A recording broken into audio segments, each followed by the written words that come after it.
bonjour, bienvenue sur le podcast de la SFED. Ce podcast est dédié sur les critères qualité de la gastroscopie et la coloscopie et euh, réunions et interventions que l'on va partager avec David Corsanti, Emmanuel Coron et Arthur Lacquière. Alors tout d'abord, Emmanuel, toi qui es un grand connaisseur de la gastroscopie, finalement l'endoscopie sert essentiellement à entre autres choses, à essayer de dépister les lésions précancéreuses ou cancers débutants et d'éviter les cancers d'intervalle, finalement. Bonjour à toutes et à tous. Merci Erwan pour, cette question. Écoute, tout d'abord peut-être un chiffre un peu, pour rentrer dans le vif du sujet.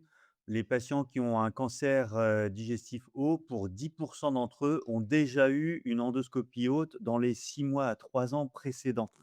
Donc ça veut dire qu'une lésion a été, potentiellement manquée et on doit améliorer nos pratiques. Hem On prend lentement conscience du côté perfectible de la gastroscopie. On est aidé un petit peu par les voisins européens et l'ESGE en fait a raffiné les recommandations, l'année dernière qui avaient été déjà démarrées. C'est un travail qui a démarré il y a plus de 10 ans, hein, et donc elle nous dit qu'il faut, vraiment prêter une grande attention à, bien sûr, la façon de faire l'examen, mais également le pré-examen et le post-examen. Le pré-examen, ça veut dire qu'on a vraiment sélectionné l'indication, qu'on a précisé l'indication, qu'on a, informé le patient de la façon de s'y préparer.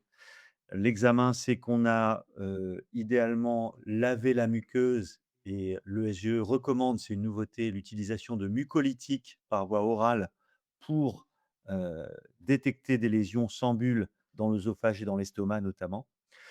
Bien sûr, le type d'examen, que ce soit une surveillance de Barrett, une surveillance de lésions précancéreuses gastriques, ça joue considérablement avec maintenant des recommandations de temps à passer. En bref, 1 centimètre de barrette égale 1 minute d'examen. Donc un barrette de 10 centimètres, c'est au minimum 10 minutes passées à l'explorer. Une gastroscopie pour une lésion précancéreuse gastrique, c'est au moins 7 minutes, ou alors toute première, endoscopie haute, c'est au moins 7 minutes.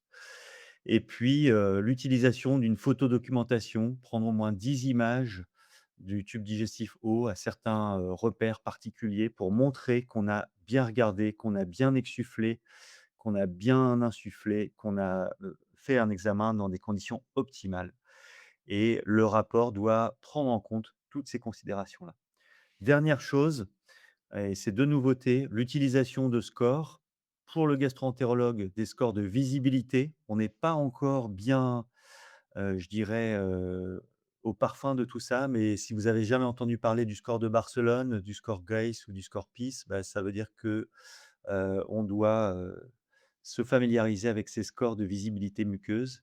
Pareil, on est censé recueillir l'expérience qu'a vécu le patient avec des scores comme, l'Endoprem ou le GESC qui sont, comment avez-vous, ressenti, cet examen? Comment avez-vous vécu l'accueil, par l'équipe et cetera? Et donc c'est des choses qui sont vraiment en train de se mettre en place partout ailleurs en Europe et auxquelles on doit, s'intéresser avec, bien sûr, l'idée que l'IA va nous aider. Elle ne nous remplacera pas, elle ne fera pas tout, mais elle nous aidera à incorporer dans le compte rendu, toutes ces infos-là, et peut-être à détecter aussi un peu mieux toutes ces lésions. Donc, il y a du boulot, mais c'est en train de se mettre en place tranquille. Merci Emmanuel pour cette synthèse très intéressante. Et donc, ces outils pour améliorer notre performance et éviter les cancers d'intervalle et mieux détecter. Euh, on a également des critères de qualité pour la coloscopie. Et si Arthur Lacquière tu peux nous présenter, nous parler un peu de ces critères qualité qui sont un peu superposables et un petit peu différents aussi. Bonjour à tous, merci Erwan. Oui, donc pour la coloscopie, on a 2 critères majeurs de qualité. Donc c'est le taux de détection d'adénome, donc on connaît depuis environ 2010, hein, depuis l'étude de Karminski, qui montre que, ce taux de détection d'adénome est corrélé au risque d'intervalle, et donc plus notre taux de détection est bon et moins on a de cancer d'intervalle. Donc c'est un facteur fort. Deuxième critère qui est moins connu, c'est le taux de détection des lésions festonnées. Et donc là, les études récentes montrent que c'est très intéressant parce que là aussi, il est corrélé au risque d'intervalle. Et donc ça ne suffit pas d'avoir un bon taux de détection d'adénome, il faut aussi avoir un bon taux de détection de lésions festonnées. Et donc la deuxième question, c'est quel est le pourcentage qu'on doit obtenir pour avoir des coloscopies de qualité?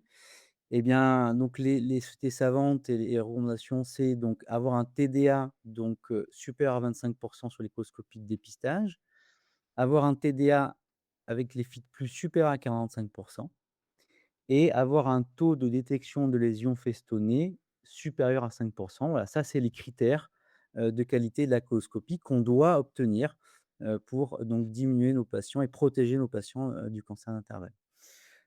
Alors l'autre question qui sous-tend tout ça, finalement, comment on fait pour calculer ces taux? C'est pas simple, hein, il faut qu'on reprenne nos comptes rendus d'endoscopie, les comptes rendus d'anapath et qu'on calcule nos taux. On a maintenant des outils qui vont nous permettre de faire ça et notamment on a une solution française là qui s'appelle GastroTeam qui paraît très bien. Et deuxièmement, bien sûr le calculer, mais aussi il faut exactement savoir ce que c'est ce type de polypes, les polypes festonnés, les polypes adénomateux. Donc s'entraîner à les diagnostiquer, s'entraîner à les, caractériser et donc là aussi on a un outil numérique qui est très bien là, qui s'appelle Colloïdé et qui nous permet de nous, évaluer sur les capacités qu'on a à différencier par exemple des polypes festonnés, adénomes festonnés sessiles par rapport aux adénomes classiques. Donc on a des outils qui sont intéressants, qui vont nous permettre donc d'améliorer la qualité de nos coloscopies, d'améliorer la qualité de nos comptes rendus, d'avoir donc des bons taux de détection d'adénomes et de lésions festonnées pour que nos patients aient moins de cancer d'intervalle. Bon, ben, Voilà. merci pour tout. J'espère que ce podcast et données sur la qualité vous ont intéressé et vous pouvez regarder le replay qui est plus complet, sur, cette thématique, sur le site de la Suède, avec un webinaire avec plus de données, mais sur les mêmes, thématiques sur la même thématique. Bonne journée à tous. Merci, Au bonne Merci revoir. beaucoup, merci. Au revoir, à bientôt.